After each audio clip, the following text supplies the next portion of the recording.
Aš ateinu kiekvieną dieną nežinodama, ko ta diena baigsis. Aš atsimenu, kai reikėjo papasakoti, kaip aš planuoju savo dieną, sakau, aš atsinešu planą A, B ir C, nes ko kartais ir D reikia turėti, nes būna tokių dienų. Aš džiaugiuosi, kad pedagogika atėjo į mano gyvenimą. Įdomu, nes kiekvieną dieną tu gali kažką tai sugalvoti. Ir čia tokia trupučiuką jau ir lyga mano yra, žinokit, mano laisvalaikis yra sukurti kažkokį naują žaidimą vaikams.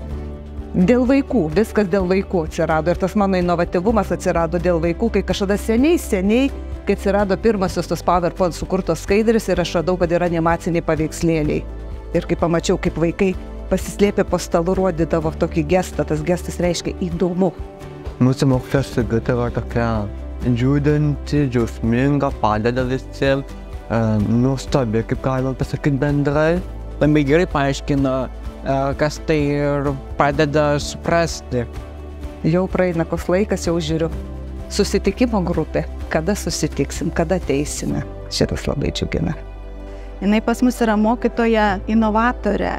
Jinai pas ją nuolatos galvoje yra, nežinau kiek minčių, ir pas ją nuėjus visada su kokiu nauja idėja, naujų projektų ar iniciatyva mokytoja visada pasakys taip.